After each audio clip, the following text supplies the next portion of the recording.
காலைதோறும் புதியவை. நல்ல இதயம் தேவை. நவம்பர் 29. இருதயத்தில் சுத்தமுள்ளவர்கள் பாக்கியவான்கள், அவர்கள் தேவனை தரிசிப்பார்கள். மத்தேயு 5:8. ஒரு கல்லூரியில் நடைபெற்ற விழாவில் கிறிஸ்தவ போதகர் பிரார்த்தனை செய்ய அழைக்கப்பட்டிருந்தார். மாணவர்களின் அறிவுத்திறனும் கல்வித்திறனும் இறையருளால் பெருகுவதற்காக அவர் ஜெபிப்பார் என பலரும் எண்ணினார்கள். ஆனால் அவரோ அப்படி செய்யவில்லை. இந்த பிரசித்தி பெற்ற கல்வி நிறுவனத்தில் படிக்கும் மாணவர்களுக்கு அங்குள்ள சிறந்த போதனை திறனால் அறிவும் ஞானமும் பெருகும். ஆனால் அவர்களுக்கு மிக அவசியம் ஒரு நல்ல இருதயம் என்பதை அவர் உணர்ந்து அதற்காக ஜெபித்தார். தேவனே, இந்த அறிவுமிக்க மாணவர்கள் நன்றாக வாழ நல்ல ஒரு இருதயத்தை இவர்களுக்கு கொடும் என்று மன்றாடினார். ஆம், மனிதன் அறிவையும் புத்தியையும் திறமைகளையும் மதிநுட்பத்தையும் ஆற்றலையும் சுயமுயற்சிகளாலும் கல்வி நிறுவனங்களாலும் வளர்த்து கொள்ள முடியும். ஆனால் மனிதன் தன்னுடைய மனதை தானே சீர் செய்ய முடியாது. தன்னைத்தானே நல்ல மனதுடையவனாக மாற்றிவிட முடியாது.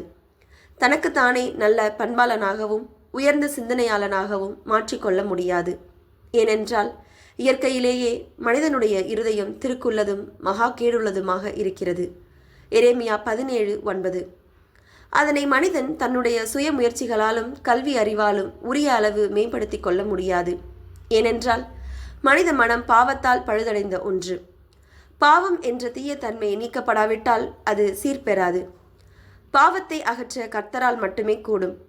கர்த்தருடைய கிருபையை தேடி பெறுகின்ற மனிதன் மட்டுமே பாவத்திற்கு நீங்களாகி நல்ல ஒரு மனநிலையை அடைய முடியும்.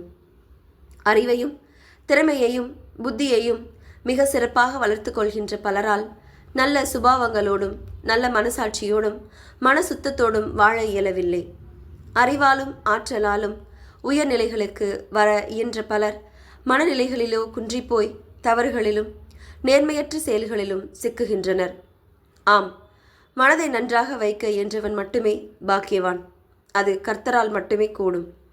இருதயத்தில் சுத்தமுள்ளவர்கள் பாக்கியவான்கள், அவர்கள் தேவனை தரிசிப்பார்கள். மத்தேயு 5:8. கர்த்தருக்குள் இருந்தால் உங்களால் முடியும். ஆமேன். ஜெபம். பரிசுத்தமுள்ளவரே, சுத்தமுள்ள இருதயத்தை எங்களுக்கு தந்தருளும். ஆமேன்.